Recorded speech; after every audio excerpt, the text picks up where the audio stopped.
रेशमी के तीसरे एपिसोड में हम देखते हैं कि वो कार जाओ की तरफ बढ़ रहा होता है। जो तक जाओ को याद आने लगता है कि कैसे उसका एक्सीडेंट हो गया था जब वो एजिन से बात कर रहा था। तभी वो मीन अपनी कार लेकर आ जाती है, जिसकी वजह से मास्क पहना हुआ आदमी वहां से भाग जाता है। और देखते हैं कि इस इंसिडेंट की वजह से जोंग बहुत घबरा गया होता है और वो अपनी कार के सहारे बैठ जाता है। तभी मीन उसके पास आती है और पूछती है क्या तुम ठीक हो, लेकिन जोंग उसे कुछ जवाब नहीं दे रहा होता है। तब मीन अपना हाथ आगे बढ़ाती है और उससे उठने को कहती है। जो देख जाऊं को याद आता है कि एजिन भी उससे ऐसे ही उठने को कहती थी। फिर हम जाऊं को उसके घर पे देखते हैं। तभी उसे मिन कॉल करती है और उसे बताती है कि जो कार इसका पीछा कर रहा था वो कार चोरी का था, लेकिन कार को कौन ड्राइव कर रहा होता है इसके बारे में उन्हें कुछ नहीं पता चला है। इधर हम गांगो को देखते हैं जिसने कार को पूरा सर्च कर लिया होता है, लेकिन उन्हें कुछ नहीं मिलता है। फिर वो मिन से पूछता है आपको क्या हुआ, ये कार वांटेड लिस्ट में क्यों है। फिर हम फ्लैशबैक का सीन देखते हैं जहाँ मीन हॉस्पिटल के गैरेज में आई होती है, जहाँ वो देखती है कि जोंग वहां से जा रहा होता है और वो ये भी देखती है कि एक कार उसका पीछा कर रही होती है। तब वो उस कार का पीछा करने लगती है और उसी ने इस कार को वांटेड लिस्ट में डलवाया होता है ताकि उसे इसके बारे में इन्फो पता चल सके।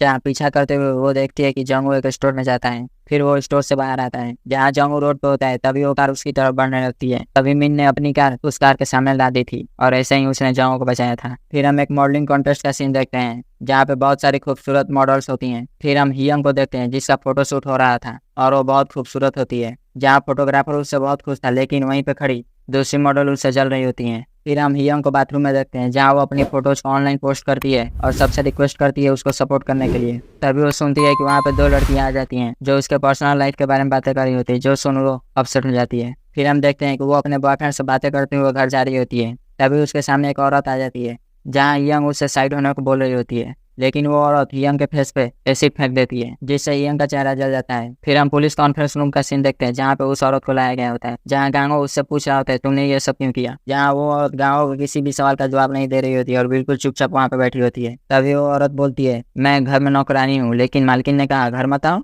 फिर वो अजीब अजीब बातें करने लगती है। तब गांगो उस औरत को मॉडलिंग सेट का वीडियो दिखाता है और कहता है आप हियंग का पीछा क्यों कर रही थी। तभी वो औरत कहती है ये लड़की तो बहुत सुंदर है, लेकिन ये लड़की कौन है। इस औरत का नाम सिंजंग है। फिर हम हॉस्पिटल का सीन देखते हैं जहाँ नाम है वो जाओ के केबिन में आती है और जाओ से पूछती है जिसने मेरे पापा को मारा वो कौन है। जहाँ जाओ को कुछ भी समझ नहीं आ रहा होता है। फिर वो बताती है मैंने सुना उन्हें बातें करते हुए, ये सब उसी ने किया है जो आपसे बदला लेना चाहता हो। फिर हम जाओ को देखते हैं जो पुलिस स्टेशन आता है और वो मीन से अपने एक्सीडेंट के बारे में पूछता है कुछ भी पता चला हो तो, लेकिन मीन बोलती है अभी हम लोग उसे इन्वेस्टिगेट कर रहे हैं। तभी जाओ मीन से पूछता है क्या नाम है उसके फादर का मर्डर हुआ था। तब मीन उसे बाहर चलकर बात करने को कहती है।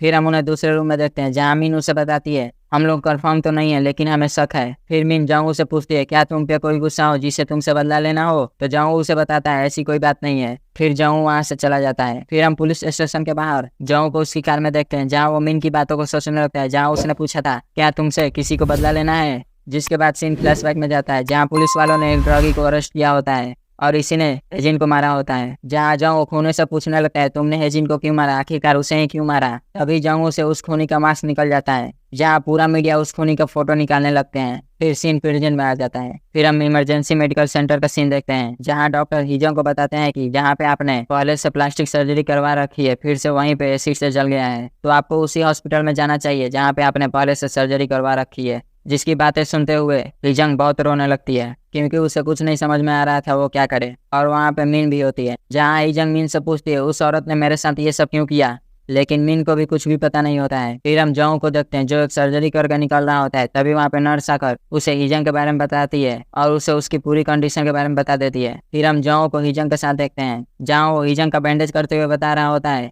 मुझे नहीं लगता आपके पहले के इम्प्लांट पे कोई भी असर हुआ है, लेकिन इन्फेक्शन से बचने के लिए हमें उसे निकालना होगा। तब हिजोंग जंग उसे पूछने लगती है क्या इलाज के बाद मेरा चेहरा पहले की तरह ठीक हो जाएगा, मुझे फाइनल में जाना है। तो जाऊँ उससे कहता है आपको उसके लिए वेट करना होगा, उसके लिए पहले चुप रहिए। फिर जाऊँ हिजोंग से कहता है अब आपको घर जाना चाहिए लेकिन आपको डेली यहाँ पे आना होगा। तो हिजोंग कहती है आप मुझे एडमिट कर लीजिए क्योंकि मैं घर पे अकेली हूँ और मुझे डर लग रहा है। फिर हम पुलिस स्टेशन का सीन देखते हैं जहाँ गांगो मीन से कहता है हमें कुछ नहीं पता चला है, लेकिन मुझे नहीं लगता सिंजंग ने ये सब किया होगा। जो सुनमिन कहते हैं वो काम के लिए जा रही थी लेकिन बीच में उतर गई। फिर वो मॉडलिंग देखने लगी लेकिन बीच में हुआ क्या कि उसने ये कदम उठा लिया। फिर मिन गांगो से सिंजंग के हस्बैंड के बारे में पूछती है तो गांगो कहता है इसी में मुझे कुछ गड़बड़ लग रही है क्योंकि सिंजंग ने मुझसे उनके हस्बैंड को ढूंढने को बोला है। फिर हम मिन को सिंजंग के साथ देखते हैं जहाँ सिंजंग फिर से हस्बैंड के बारे में पूछ रही होती है और मीन से कहती है अगर मिल जाए तो मेरे पास लाना उसे, क्योंकि ये सब उसी की वजह से हुआ है। और वो बताती है कि उसके हस्बैंड का एक लड़की के साथ अफेयर होता है जिसने लाल रंग के कपड़े पहने थे,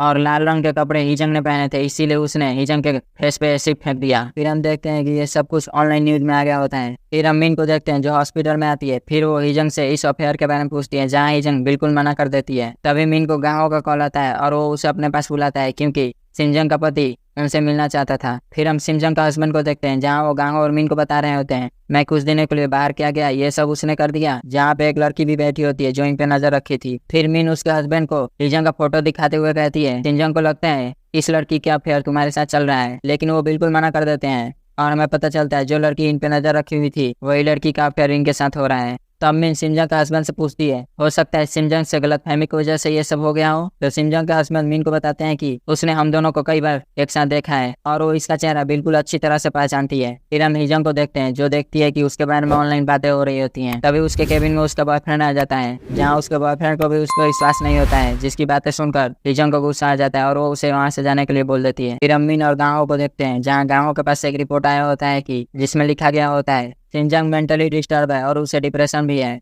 और उसे हेलुसिनेशन भी होती रहती है। जिसकी बातें सुनते हुए मीन कहती है मुझे इसमें कुछ गड़बड़ी लग रही है, मुझे लग रहा है वो हमें वहाँ पे ले जाना चाहती है जहाँ वो चाहती है कि हम लोग जाएं। उसका हस्बैंड भी बहुत परफेक्ट टाइम पे आया है, वो भी हमारे बुलाए बिना बिल्कुल परफेक्ट स्टोरी के साथ। जिसके बाद गाँव कहता है इसका मतलब वो सब के सब कुछ न कुछ छुपा रहे हैं। तभी मीन वहाँ पे दूसरी पुलिस ऑफिसर को देखती है। उसे देखने के बाद मीन गांगो से कहती है पिछले साल एक केस ऐसा आया था जिसमें हिजंग की उम्र की लड़की एसिड अटैक का विक्टिम बनी थी। फिर वो गांगो से उस विक्टिम का फोटो देखने को कहती है। तो गांगो उससे पूछता है ये सब हमें क्यों करना है। तो मीन कहती है आखिरकार हमें पता करना है उनका असली मोटिव क्या है। फिर हम न्यूज का सीन देखते हैं जहाँ हमें पता चलता है कि सिंजंग को अरेस्ट करने का वारंट कोर्ट ने रिजेक्ट कर दिया होता है। फिर हम सिंजंग को पुलिस सेल में देखते हैं जहाँ उसे बेल मिल जाती है, जहाँ उसकी वकील भी आई होती है, जहाँ वो उसके साथ बाहर जाने लगती है, जहाँ बाहर उसकी मुलाकात मीन से होती है, जहाँ मीन सिंजंग को पिछले साल वाली विक्टिम का फोटो दिखाती है जो देख वो थोड़ी देर के लिए चौंक जाती है, लेकिन वकील उसे रोक देती है और वहां से जाने को कहती है। तभी मीन कॉल पे बात करने का नाटक करते हुए सिंजंग को सुना देती है कि हिजंग किस हॉस्पिटल में एडमिट है। इधर हम देखते हैं कि सिंजंग अपने वकील से कहती है मैं खुद ब खुद अपने घर चली जाऊंगी, आपको अपने घर जाना चाहिए। फिर हम देखते हैं कि वो एक टैक्सी रुकवा कर वहां से चली जाती है, जहाँ गांगो उसका पीछा करने लगता है, जहाँ गांगो देखता है कि वो अपने घर आ जाती है। फिर हम हॉस्पिटल का सीन देखते हैं जहाँ काम खत्म होने के बाद जहाँ वो घर जा रहा होता है। तभी वो देखता है कि वहाँ पे लिफ्ट ओपन होता है